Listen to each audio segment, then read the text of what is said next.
There's a lot of storylines unfolding this year. Josh Allen coming off an MVP season. Can he get that elusive Super Bowl? Lamar Jackson has taken so much criticism for the lack of postseason success.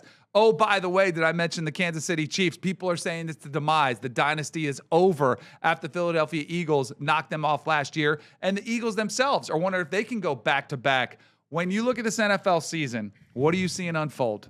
Unfortunately, as unexciting as this sounds, I think a lot of the usual suspects are probably going to be exactly where we, expect them to be and where we've seen them be recently. Same Super Bowl, couple years in a row. I think the same MVP candidates the last couple years. Yep. Last one was a pretty interesting one because that was about as tight an MVP race as I remember, and it came down to the wire. It could have went either way, and I don't see any reason why those guys aren't back where they belong. And like I say all the time, quarterback-driven league, most important position in any sport. If you have one, you're going to be in the mix, right? No doubt. All right, let's start off in the NFC. For the NFC Conference Championship game, I'm sure you're aware of this, but you realize it was since 2004 since a team from the NFC East repeated as division champs. There has never been a back-to-back winner in 21 years. The Eagles coming off a Super Bowl, win and bringing that trophy home to Philadelphia. Do you like their chances this year to do it? Who do you see coming out of the NFC and maybe even specifically the NFC East? So in the NFC East, what is going to be the most imperative thing to me is to see what Jaden Daniels is really about. Was it a one-year wonder, or does Jaden Daniels come back and do what Jaden Daniels showed us he could do last year? We've seen it 100 times before, right? Cam came out of the gates gangbusters. CJ Stroud out of the gates like a killer. And now Jaden Daniels puts up one of the greatest rookie seasons we've ever seen. In the NFL, though, now the greatest coordinators and head coaches have filmed the scheme off of. So we're going to see it's a chess match. Who's it going to be? And then, obviously, Dallas. Did they handle that Micah Parsons thing we talked about? Does Dak Prescott come back healthy? Unfortunately, I still think the G-men are a bit of a ways away. You're not going to go from that worst to first. You're not going to make that prediction. That's not going to be the one for me, no.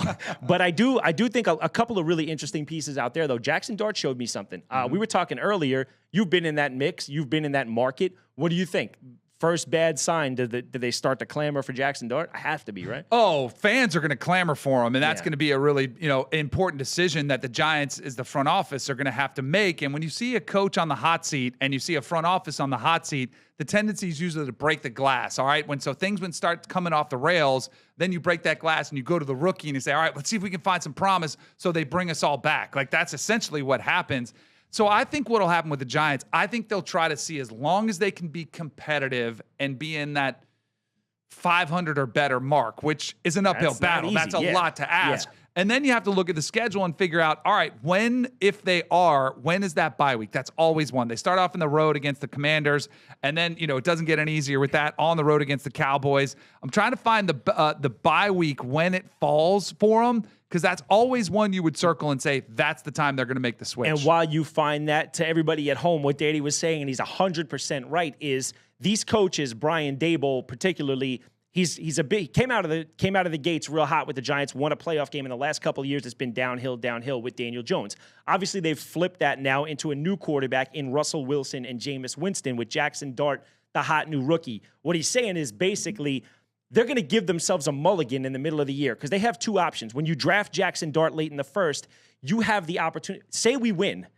I keep my job. Yeah. Say things go bad, I put it on Russell, and I bring Jackson Dart in week 8 or 9, or whenever the bye week is, and we say, look, we're building something here, and that it buys you another year of goodwill with the fan base and the organization a lot of times. So let's just make a little. I found the spot. Okay, so I think where it happens, they have 6 games. And I think they're probably going to be 2-4 in those games, and that'd probably be in the high side of that one. Do it. And the reason I think they wait till week 6, so week 5 they play the Saints, and then they have a short week playing on Thursday night against the Eagles at home. And you don't want to put a rookie quarterback in there on a short week, try to cram it in there. So then they have 11 days off before they play on the road against the Broncos. That would be the date I would circle, that October 19th game against the Broncos is when. I actually think I made my first start on the road against the Arizona Cardinals. Okay. I think it's a little bit more, it's less stress. I mean, I know some people say, well, you don't want to play on the road because of the environment, it's crowd noise. No. But you don't have the crowd murmuring. You don't have them getting nervous, getting antsy. So I think that's probably the perfect spot where the Giants will make that switch. And you have that unique perspective. You could speak to it as good as anybody. The New York teams, you tend to see that a lot. I remember the Knicks from this year. They're not the Giants or the Jets, but they couldn't win a playoff game at home. They'd win all their playoff games on the road, and it's because the fans are incredibly hard on you. Like when things go bad, it doesn't feel like a home game anymore. You know what I mean? You start playing bad on your home turf, the fans will flip on you quick because they don't accept that. You're absolutely right. On a short week, you got the defending champions coming to town. You got to assume it's probably going to it could get ugly. Yeah. And if it does, you're right. That's the perfect time. The only other time, and this would be the best case for the Giants, is if let's say that they're 3-3, they're having a surprising up season.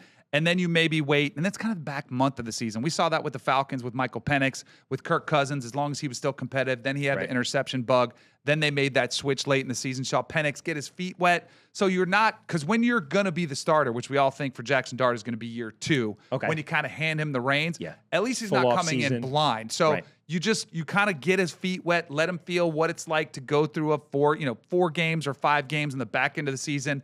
The ins and outs of game planning for those games, because that's the biggest shock for me. When I went to the NFL, it was the amount of changeover week to week. Yeah. In college, we ran the same playbook. We ran the same plays for 4 years straight. I knew it like the back of my hand. Mm-hmm. Then when I got to the NFL, I was shocked because we learned a whole playbook.